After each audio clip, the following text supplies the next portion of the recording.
the first ambulance strike in 30 years. Obviously, cases will have to be prioritised. If an old person has a fall, is that a priority? Well, what the trade unions have said, and we all recognise that our paramedics and those across the NHS have been under huge pressure from the pandemic, and that's why in the autumn statement we prioritise funding for the NHS, and we're working very intensively to get more numbers of paramedics, training more paramedics, 3,000 a year. We're recruiting more, 40% more since 2010.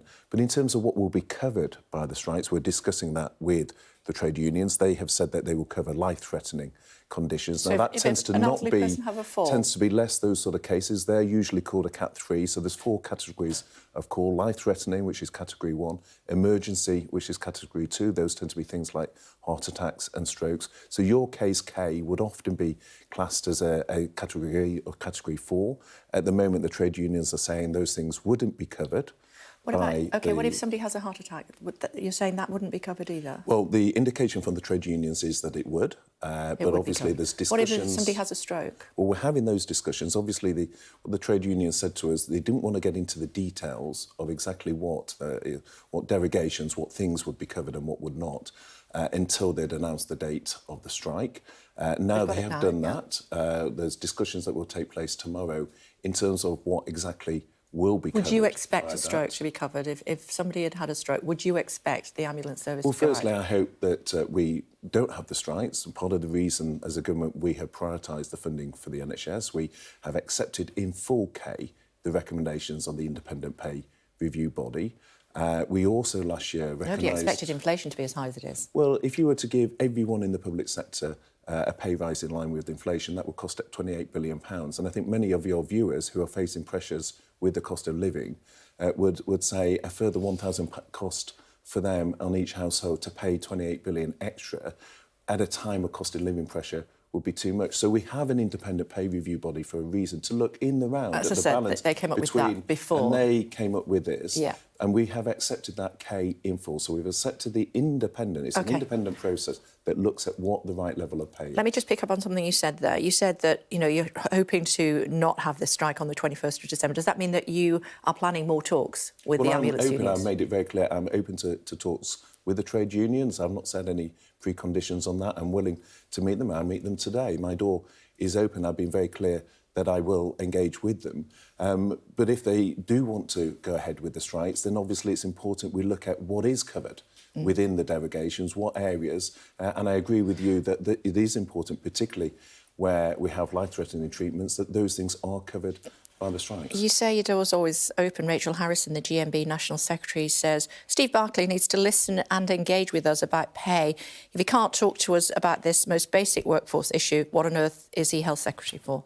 Well, the trade unions themselves have said to me it's not just about pay. They've said there's many issues that affect staff, the quality of the NHS estate, the tech, and whether that is helping them, safety of staff, staffing levels. So there's a range of issues that the NHS unions have said that matter. In terms of pay, we have an independent process which looks at these issues in terms of what's the right balance for your viewers in terms of their taxes, the wider pressures that the economy is under, and what let me put this. We've only got a finite amount of time, as you know, Minister. The Royal College of Nursing, their General Secretary, Pat Cullen, saying you're refusing her requests for negotiations. No, what I'm saying is I'm very happy to have talks with them. There's a range of issues. So she's wrong to say that? Well, when I met with Pat, she raised a number of issues of concern. Pay was one. But it wasn't the only one. And I'm very keen we work with the trade unions constructively. We look at the issues in terms of staffing levels.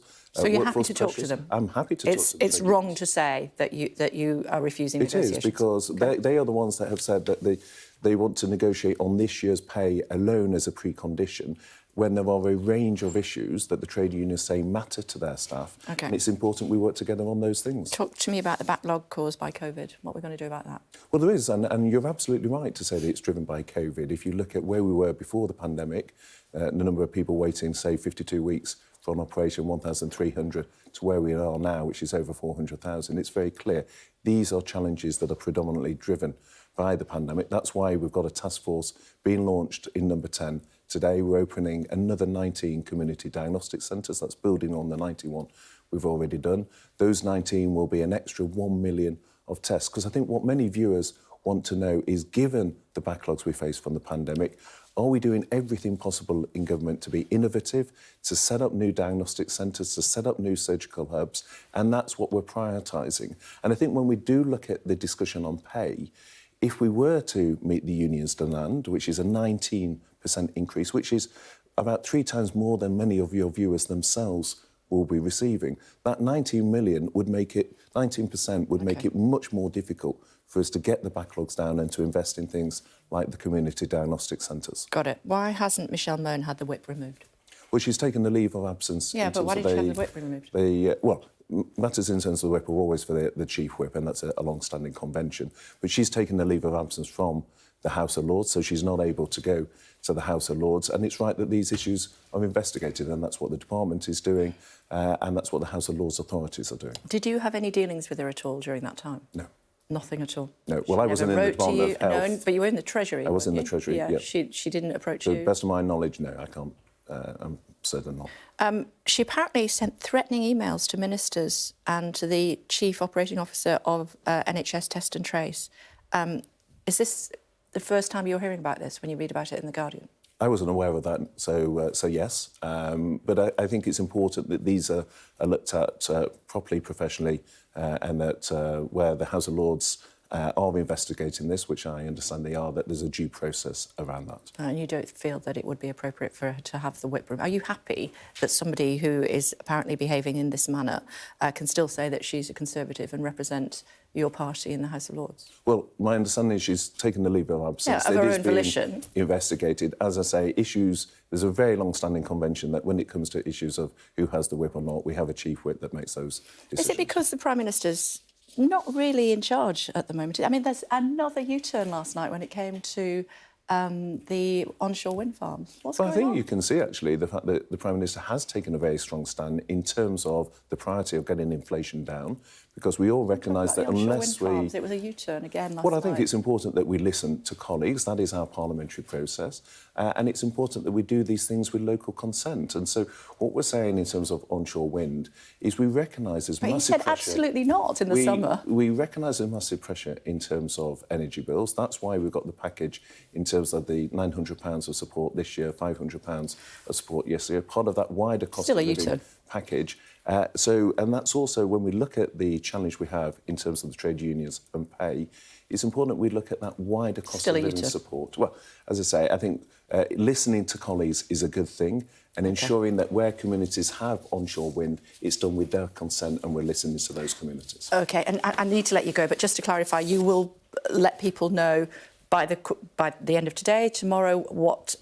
If they need an ambulance, how are you going to categorise it? Well, it will be the trade unions that will say what they will cover within the strike action. We will then obviously put contingency measures in place as best we can to mitigate where there are shortages. It's good to see you. Thanks for joining us on the programme. Thank you very much indeed.